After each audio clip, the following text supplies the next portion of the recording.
discourses. I will answer it. I'm too bold. It's not to me she speaks.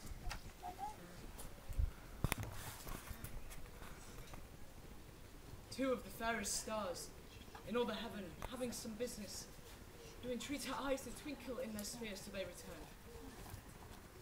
What if her eyes were there? They in her head? The brightness of her cheek would shame those stars, as daylight doth the lamp. Her eyes in heaven through the airy region stream so bright, that birds would sing and think it were not night. See how she leans her cheek upon that hand. Oh, that I were a glove upon that hand, that I might touch that cheek. Ay me. She speaks. Oh, speak again, bright angel, for thou art as glorious this night being on my head, as is a winged messenger of heaven, and to the white, upturned, wondering eyes of mortals that fall back to gaze on him. Oh, Romeo, Romeo, wherefore art thou Romeo?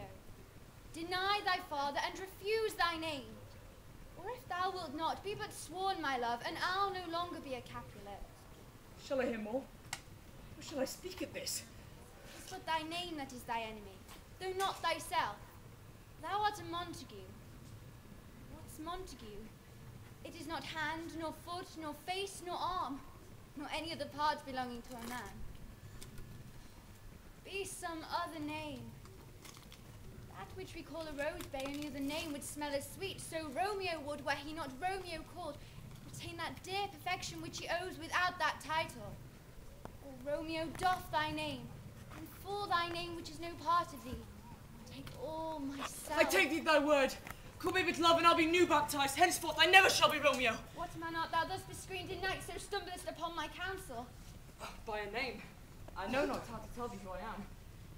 My name, dear saint, is hateful to myself, because it is an enemy to thee. Had I had written, I would tear the word. I have yet not drunk 100 words of thy tongue's uttering, and yet I know the sound. Art thou not Romeo and a Montague? Oh, neither, fair maid, if either thee dislike. How camest thou hither? The orchard walls are high and hard to climb, and the place death, considering who thou art. Say, if any of my kinsmen do find thee here, With love's light wings did I apply to these walls, for stony limits cannot hold love out. But what love can do, that does love attempt. Henceforth, thy kinsmen are no stop to me. if they do see thee, they will murder thee. I have night's cloak to hide me from their eyes. But thou love me, let them find me here. By whose My direction life. foundest thou out this place? By love, that first did prompt me to inquire. He lent me counsel, and I lent him eyes. I am no pilot, yet were thou as far as that vast shore washed with the farthest sea, I should not venture for such merchandise. Thou knowest the mask of night is on my face. Else would a maiden blush bepaint my cheek for that which thou I've heard me speak tonight. Fain would I dwell on form, fain deny what I have spoke. Good farewell compliment. Oh, Romeo, dost thou love me? If thou dost pronounce it faithfully, or if thou thinkest I am too quickly won, I'll frown and be perverse and say thee nay, so thou wilt woo. But else not for the world, fair Montague. In truth, I am too fond, and therefore thou mayst think my behaviour light. I'll prove more true than those that have more cunning to be strange. I should have been more strange, I must confess. But that which thou hast overheard me speak tonight, ere I was ware my true love passion. Therefore, do not impute this yielding to light love, which the dark night hath so discovered. Oh, lady, by yonder blessed moon Oh, I vow. swear not by the moon, the inconstant moon that monthly changes in her circled orb, lest thy love prove likewise variable. What shall I swear by? Do not swear at all.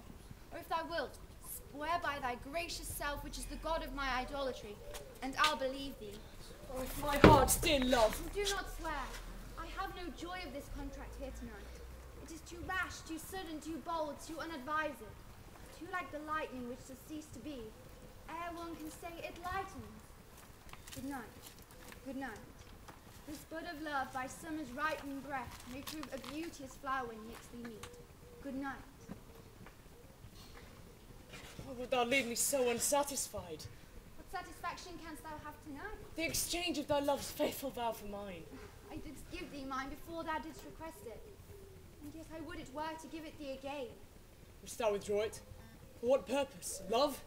To be frank, and give it thee again. I wish but for the things I have. My bounty is as boundless as the sea, my love as deep. For the more I give, the more I have, and both are infinite. I hear some noise within. Dear love, adieu. I come anon. Stay but a little. I will come again. Oh, blessed, blessed night.